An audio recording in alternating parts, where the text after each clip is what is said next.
So have you guys ever wondered what would happen if superheroes actually existed and had just crazy amounts of power without anyone keeping them in check, and just all the political ramifications of what would happen if superheroes actually existed?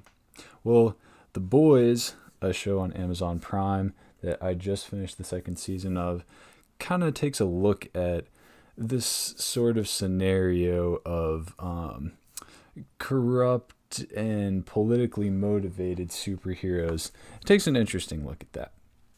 So The Boys is written by Eric Kripke, Seth Rogen, and Evan Goldberg, and is based off of a 2006 to 2012 comic series.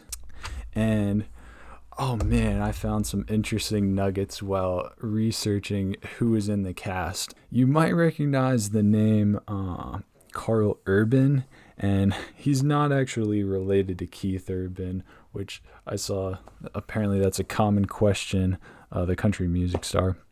But he is in Star Trek. He's Leonard Bones McCoy. I'm not a Star Trek fan, so I don't really know who that is. I've seen a couple of them, but anyway. He's in Lord of the Rings too, which I do know as Éomer, one of Rohan's Rohirrim. Pretty epic. Like the flared nostrils guy, you know what I'm talking about? He stars in it, Carl Urban. Jack Quaid, he's the son of Dennis Quaid, who's the father in The Parent Trap. So you get some of those fun kind of basic white dude vibes. And he's also in The Hunger Games, and he's like one of the career tributes. And I saw the picture, and it's just so funny, like, because he plays such a nerdy guy in The Boys, you know, like, kind of the average Joe nerdy guy who, like, no one expects to be anything, but then he's, like, secretly the real hero or whatever. But then he's, like, one of the evil people in The Hunger Games, or just, like, jerk kids, and it's so funny to watch. And he's in Logan Lucky, apparently. Haven't seen that either, but you might recognize him from one of those. Anthony Starr, I didn't really find anything else that I knew him from. Was he... Oh, shoot, wait. He was in Banshee, yeah. I haven't seen that, but I recognize that, and I've heard it's a good show. Erin Moriarty, the girl who plays Starlight, one of the superheroes, she was in Kings of Summer. I like that movie a lot, so I thought I'd throw that in. And she was in True Detective. I almost missed this tidbit, but she's Audrey Hart, so she's Marty's daughter when she's like a angsty teen, and that blew my mind because I've seen True Detective 4 times, and I saw this whole season through, and I never made that connection, but I don't know, it's just funny. It's got Simon Pegg is just casually like the dad, like one of the kind of backup characters or whatever. What do you call a backup for acting? Because I'm thinking backup singer, but I can't think of what the equivalent is. I'll throw it in when I edit it. But anyway, The Boys gets 8.7 on IMDb and 90% on Rotten Tomatoes, so it's got some good reviews and credibility. And it's kind of in the dark humor comedy vein, and if you're interested in superhero stuff but are kind of tired of the mainstream like Marvel and DC movies, maybe you like Deadpool and that kind of dark humor, well, it's got plenty in common with Deadpool, especially people just getting exploded or blown to bits and showing all of the parts of it, which, yeah, we'll talk about that in a minute. So kind of a synopsis of the show for someone who's interested in the show but doesn't want spoilers. It's centered around a group called the Seven, which is a group of supes, what they call superheroes in the show, who are, I guess, the most popular superheroes. But they're like overseen by this company called Vought. Homelander's the head, and he is like sort of your Captain America type figure, like supposed to be all about America and stuff, and then it's got like Deep, who's the water boy or whatever, who can breathe underwater, and all these other characters. And it follows Starlight a little bit, who is new to the group, and she kind of has like basic super strength powers and can use electricity to blow people up or whatever. It kind of follows her like rise into that, and she kind of sees the dark side of the politics of being a superhero and that kind of stuff. But there's actually, the Seven is a pretty kind of corrupt and politically motivated group, because they have like some oversight, but they also just kind of do what they want because they have powers and they can do what they want. But it makes kind of an interesting point about if superheroes actually existed, what like all the political ramifications of that would be so interesting. So unlike your typical superhero movies where the superheroes just go out and fight bad guys, the superheroes are like starring in their own movies and stuff, and they're pretty much just doing whatever the business executives over them are telling them to do.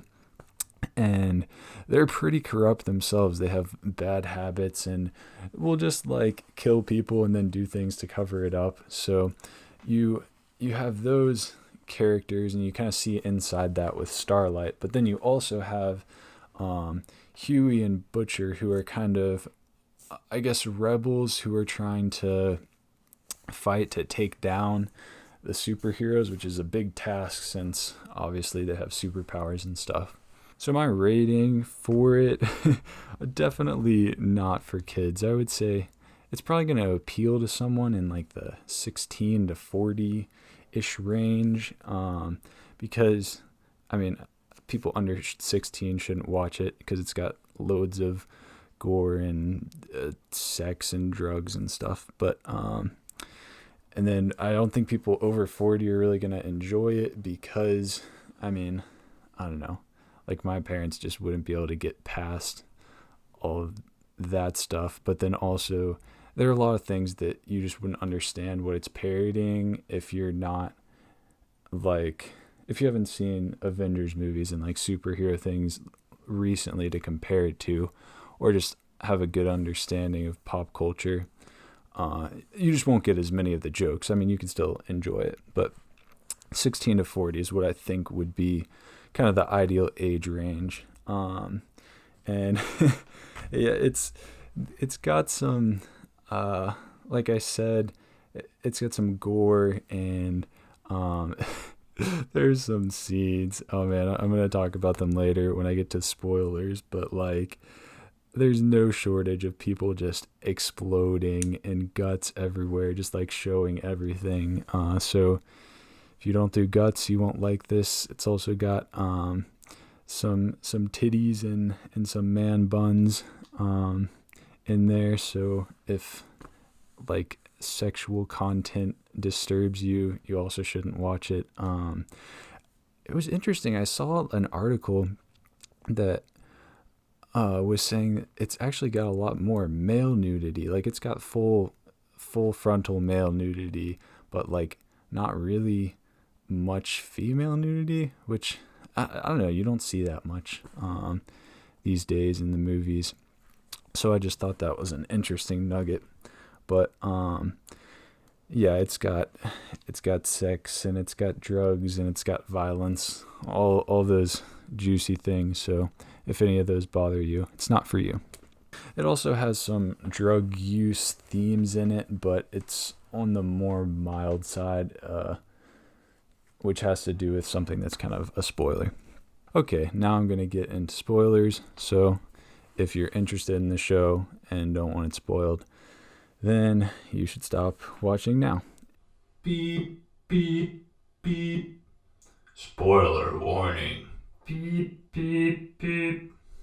One of the interesting things that I found about the show was the way that superheroes get their powers, and this is a big spoiler, is compound V, this like drug that I guess gets injected into you, and for a lot of them they get injected as a kid or whatever. But it's sort of like mutants, I guess, where it's like a mutation or something where it like triggers something in you.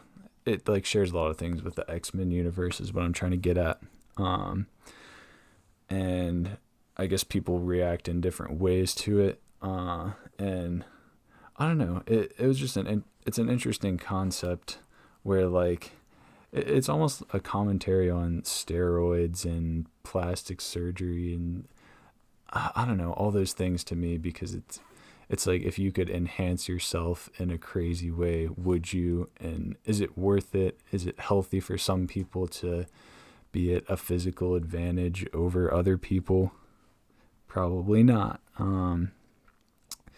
And now that we're talking about spoilers, oh man, Huey and Butcher's stories are so interesting, because at the end of the first episode, Huey's girlfriend just gets run straight through by A-Train, who's like the speedster soup of the group. Just like obliterates her, and he's sitting there like holding her hands and the rest of her body's gone, just covered in blood. It's wild, but anyway, that kind of sets them on a path to try to take down the soups, or at least that unites Huey with Butcher, whose wife was raped and disappeared a while ago. She was raped by a soup, I guess, which is why Butcher hates them. And they just have such an interesting... what's interesting to me about that is that it gives a look at what would happen if superheroes killed people, because like in Avengers, they just kind of slam people around or whatever, and no one actually dies, and you never see what the actual ramifications of that would be. I guess you see it a little bit in some of the Avengers movies where they talk about like, oh, my relative died or something, and people get mad at them, but you don't see it in as realistic and jarring of a way as you do in The Boys. Some scenes throughout it that I just found interesting, or like just some crazy scenes in it. I mentioned the last scene in episode 1 where his girlfriend gets run through, but that's what like hooked me and got me realizing that it wasn't just your average show, and it was going to do things that were unexpected. The explosion of a particular soup, when Translucent is the like invisible superhero of the group, and Huey like blows him up by sticking C4 up his butt and exploding him because he supposedly has like a diamond skin or something that he can't be killed with. Oh man, that's a scene right there. When he really commits to just going crazy and actually like taking out a soup. Yeah, another nice and wild, violent scene. Speaking of wild, violent scenes, crashing a boat through a whale when Deep tries to stop them all from coming back. I don't even remember what's going on at that point in the movie, but he like just shows up like riding a whale and parks it on the beach, and Butcher just goes straight into it with a motorboat. Oh man, what a show. And there's a scene where Deep goes and tries to like rescue a dolphin from SeaWorld or whatever their equivalent in that universe is, and just slams on the brakes when he has it in the car and sends it through the windshield. It gets just like run over by a semi. It's pretty entertaining. Yeah, there's just a lot of general like people exploding and stuff like that it keeps you on your toes and adds an element of surprise. I thought some interesting things that the show sort of explored are with Starlight's character especially. She's like assaulted when she first shows up at Vought and becomes a part of the Seven, and it's got some really interesting backstories, not just with her and her history, but then also like the people who do evil things, like Deep, who's the one who assaulted her, and uh, what's the main guy's name? Come on, I can't think of it. Shoot, Homelander. Yes. Yeah, the guys like Deep and Homelander, they actually have really interesting backstories. Like Homelander was grew up in a lab and didn't have any parents, so he actually has some kind of reasons for doing what he does, and I think it provides some depth for his character, and he's really this sort of twisted hero who's gone on a downward spiral. So he's got his own character arc, and then Deep has a lot of like self-esteem issues because he's got gills, and he's struggling with that and trying not to become obsolete. He's trying to stay a member of the Seven, and A-Train has the same thing where he's just doping up on Compound V to try to stay relevant and not lose his job. So it's got these things that all the superheroes are struggling with, that are modern day issues. Mauve. I keep on thinking of that like color purple, but I think it's Maeve. She. Sorry, someone walked by my door. Anyway, then Maeve, one of the other characters, she has like a lesbian relationship that she's hasn't come out about and stuff. So there are all these kind of different elements that the show addresses. Starlight, they go to this Christian expo thing called Believe, and she has a really hard time talking about, like, they want her to pretend to be a virgin and I don't know, like pretend to be a lot more innocent than she is for the press. And so it kind of addresses these concepts of, I don't know, Christianity, what kind of things are shown to people from celebrities and that sort of thing, that just adds some interesting depth to the show. But I think all of the characters are pretty multi-dimensional, which is something that you don't see a lot of times in these superhero shows, and is something that is difficult to do when you're writing. They all have different things that they're struggling with and different things from their history that make the show a lot more compelling, because they aren't just one-dimensional characters, which you would expect from a superhero spoof type of show. But things like Starlight's relationship with her mom, who had been injecting her with Compound V since she was a kid and really using her as a source of income, and characters like Deep, who struggles with his he's got like gills on his chest because he breathes underwater. He struggles with body image and how people are going to perceive him, which then causes him to do things like disrespect women when he assaults Starlight. And then other characters like Homelander, who is like this larger than life Captain America guy who's supposed to be the fearless leader. He has a bunch of issues with violence and self-control because he was raised in a lab and didn't have parents or anything, and doesn't have any values or know who he is. So different elements like this really further the show, and I think create something that's compelling and held my interest because it was multi-dimensional, and I could tell that a lot of thought went into different characters. I don't really have that many critiques of the show, things that I think could be improved. I suppose it would be nice to see a version of the show that was more family friendly so that you could actually be discussing issues like this with people. I don't know, because I think it's going to turn off so many people to have the violence and the nudity and all of those elements that it does.